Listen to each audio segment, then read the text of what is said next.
Kobaran api disertai kumpulan asap hitam membumbung tinggi di Pondok Pesantren Al-Mutaha di Desa Kleyan, Kecamatan Soca, Kabupaten Bangkalan, Jawa Timur. Yang tingkat pinggir embong.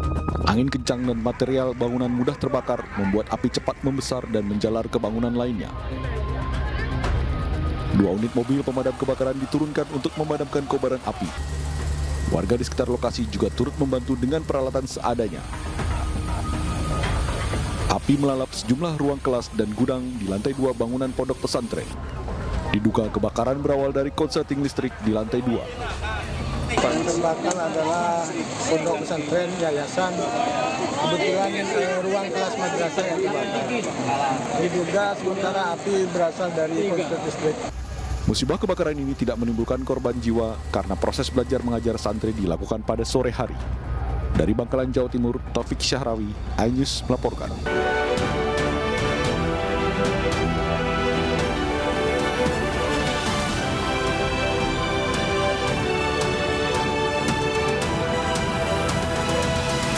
Pria parubaya di Lumajang, Jawa Timur yang nyaris tewas dihajar puluhan warga lantaran kepergok mencuri motor.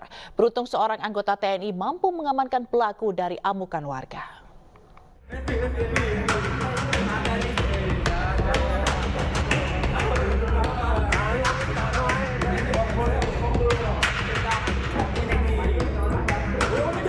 Aksi puluhan warga saat mengajar pelaku pencurian sepeda motor di Kecamatan Yosowilangun, Kabupaten Lumajang terekam kamera amatir. Pelaku berinisial HS 35 tahun, warga desa Karanganyar ini babak belur oleh warga yang geram dengan aksinya. Beruntung seorang anggota TNI langsung mengamankan pelaku untuk menghindari amuk massa yang lebih banyak.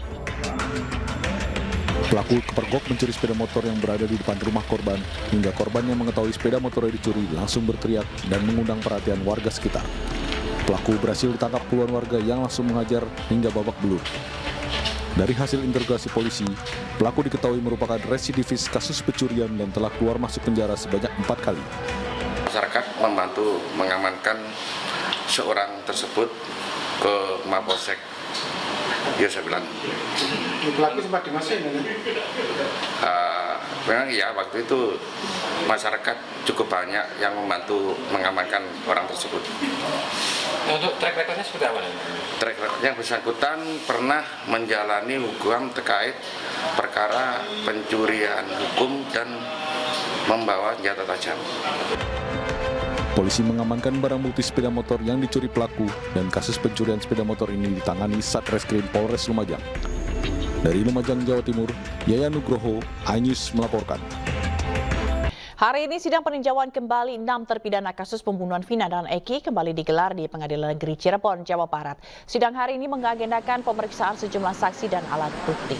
Rencananya 4 saksi akan dihadirkan di persidangan hari ini. Mereka akan bersaksi terkait keberadaan para terpidana pada malam kejadian 27 Agustus 2016 lalu. Keempat saksi ini adalah Teguh Wijaya, Okta Rangga Pratama, Pramudia, dan Ahmad Saifuddin. Selain pemeriksaan saksi, hari ini juga akan menampilkan sejumlah alat bukti.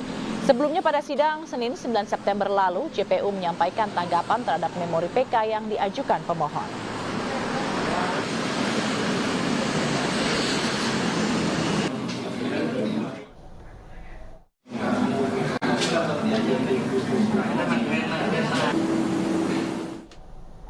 Presiden Joko Widodo resmi melantik Saifullah Yusuf atau Gus Ipul sebagai Menteri Sosial. Informasinya usai jeda, tetaplah di iNews.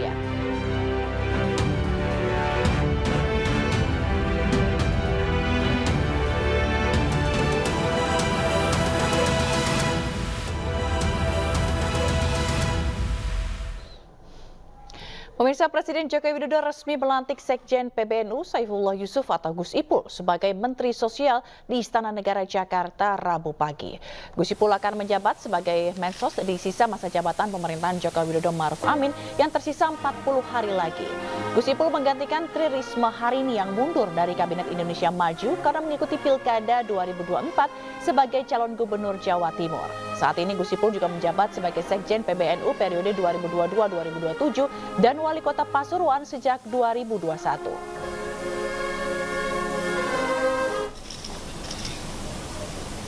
Selain Gus Ipul, Presiden Jokowi juga melantik Irjen Pol Edi Hartono sebagai Kepala Badan Nasional Penanggulangan Terorisme atau BNPT.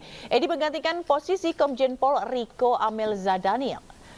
Sebelum dilantik menjadi Kepala BNPT, Irjen Pol Edi Hartono merupakan seorang perwira tinggi Polri sejak 2021 yang menjabat sebagai Widya Iswara Kepolisian Utama tingkat 1 Sespim Lemdiklat Polri. Kepada yang terhormat Presiden Republik. Di saat yang sama, Presiden Jokowi juga melantik Aida Suwandi Budiman sebagai anggota Dewan Komisioner Lembaga Penjamin Simpanan atau LPS. Aida Suwandi Budiman merupakan Deputi Gubernur Bank Indonesia periode 2022-2027. Meja penanda tanganan.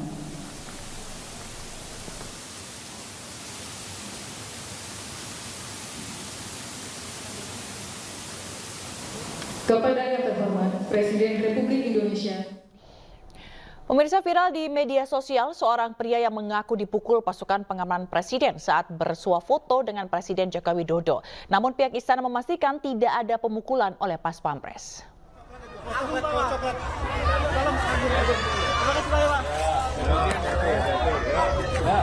Inilah video viral saat seorang pemuda yang mengaku mahasiswa nekat hendak bersuah foto dengan Presiden Joko Widodo yang baru saja menghadiri pembukaan Musabakoh Tilawatil Quran di kota Samarinda, Kalimantan Timur. Pemuda tersebut mengaku didekati seseorang yang diduga Pas Pampres, lalu dianiaya. Video ini lalu diunggah di media sosial hingga akhirnya mendapat banyak tanggapan dari netizen. Menanggapi berita viral tersebut, Kepala Kantor Komunikasi Kepresidenan membantah adanya pemukulan yang dilakukan oleh anggota Pas Pampres.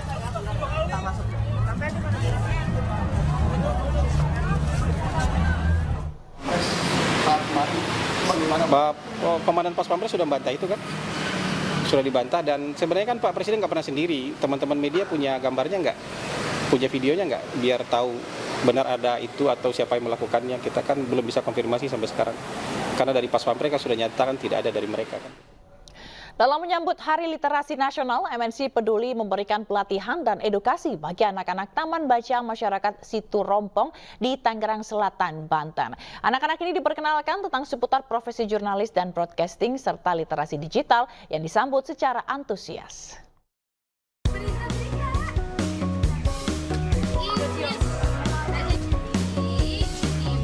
Keceriaan anak-anak nampak terlihat saat tim MNC Peduli mendatangi Taman Baca Masyarakat Situ Rompong Ciputat, Tangerang Selatan, Banten. Kehadiran tim MNC Peduli ini dalam rangka memperingati Hari Literasi Nasional serta memberikan buku bacaan dan pendidikan gratis. Dalam kesempatan ini, para anak-anak diperkenalkan tentang dunia jurnalistik dan broadcasting televisi.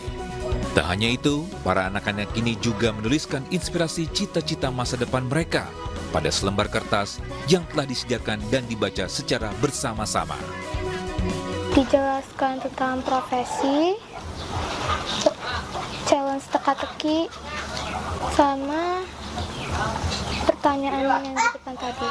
Harapan aku buat di Taman Baca yaitu semakin banyak anak-anak yang datang buat belajar dan semakin banyak orang tua yang mengizinkan anak-anaknya untuk belajar di Taman Baca ini.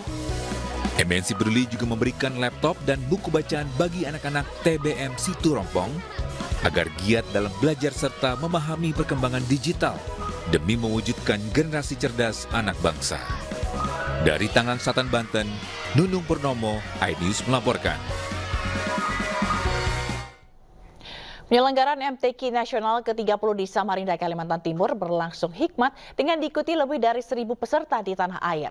Pemprov Kaltim menyiapkan hadiah naik haji bagi juara 1 Hafilah Kalimantan Timur. Kami panggil kepada Rebu C dengan nomor peserta. Hari keempat perhelatan Akbar Musabakoh Tilawatil Quran atau MTQ Nasional ke-30 berlangsung hikmat di Samarinda, Kalimantan Timur. Peserta terus menunjukkan kemampuannya untuk menarik perhatian dewan juri dan memenangkan kompetisi tersebut. Kalimantan Timur sebagai tuan rumah tak ingin melewatkan momen ini untuk menjuarai dan menjadi juara umum di MTQ Nasional tahun ini.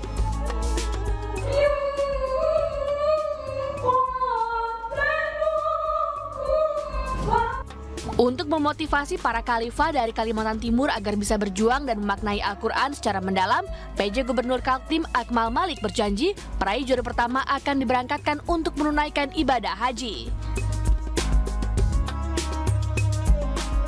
Mendorong mereka lebih berprestasi, lebih kencang, ya saya tawarkan bagi yang bisa juara 1, ya kita tawarkan nanti kita kasih naik haji. Oke. Ya. Haji atau umroh, Pak? Naik haji. Itu juara 1. Juara 1. Ada lagi ya? Juara berikutnya nanti kita pikirkan dulu. Putra putri kayak itu, Pak. Ya kita lihat lah, pokoknya bisa putra juara, putri juara, ya siapa yang juara.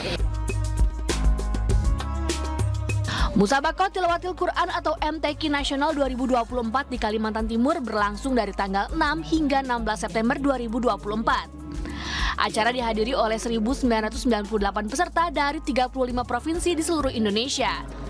Acara tahunan ini diharapkan menjadi momen bersejarah dalam dunia keagamaan serta budaya di Indonesia.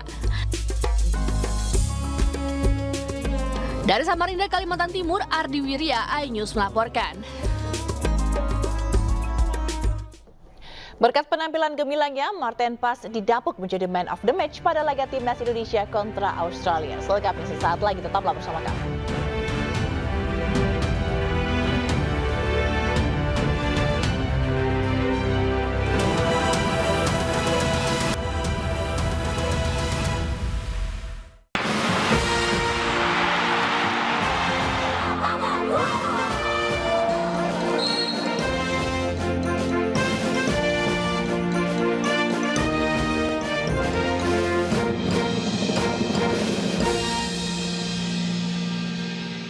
Acara ini dipersembahkan oleh Pemirsa, laga sepak bola putri Sumatera Utara versus Bangka Belitung pada PON 21 Aceh Sumut berakhir ricuh. Tim sepak bola putri Sumatera Utara gagal melaju ke babak semifinal usai kalah di babak penyisihan grup menghadapi Bangka Belitung dengan skor 0-2.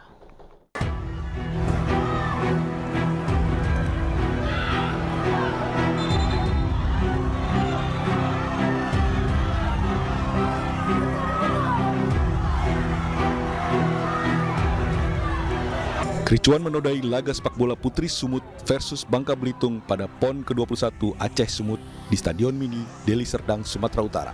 Sempat terjadi beberapa insiden di lapangan dalam laga yang berjalan dengan tensi tinggi tersebut.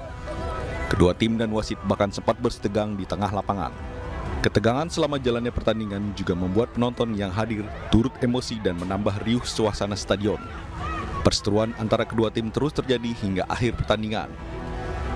Laga berakhir dengan kemenangan Bangka Belitung yang berhasil mencetak 2 gol pada menit keempat melalui Henny Ulandari dan Vivi Octavia di menit ke-61. Cuma satu hal yang bikin kami kurang puas adalah ya, artinya ada beberapa pelanggaran yang harus dinamai. Secara kasar mata kita orang awam, kita orang luar pasti ketahui. Tapi ya itulah. Kekalahan ini membuat tim Sumatera Utara terpuruk di dasar klasemen grup A tanpa meraih poin dari 2 pertandingan. Mereka pun dipastikan gagal melaju ke babak selanjutnya. Dari Deli Serdang, Sumatera Utara, Ahmad Ridwan Nasution, iNews melaporkan. Tim sepeda putra Jatim memborong 2 medali emas dan perak dalam kategori individual downhill cabur sepeda MTB PON 21 Aceh Sumut, Kabupaten Karo, Sumatera Utara. Sementara medali perunggu diraih pesepeda asal kontingen Sumsel.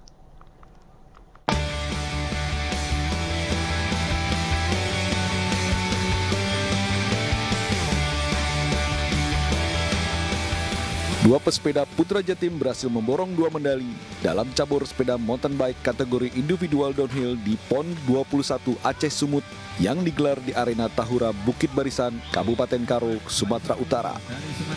Pada laga final, pesepeda Audi Fikriansa sukses menyabet medali emas dengan mencatat waktu tercepat 2 menit 49 detik. Dan peringkat kedua menjadi milik Pandu Satrio yang mencatat waktu 2 menit 51 detik.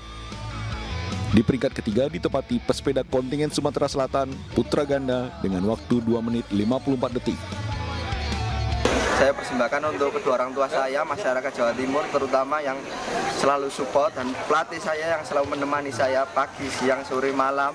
Selama hampir lebih kurang 2 tahun, kita latihan, susah duka bareng-bareng, kami nikmati bersama-sama. Hasil ini membuat kontingen Jatim mendominasi perolehan medali pada cabang olahraga sepeda gunung yang telah mengkoleksi medali emas pada kategori XCR dan XCO. Dari Medan, Sumatera Utara, Yuda Bahar, iNews melaporkan.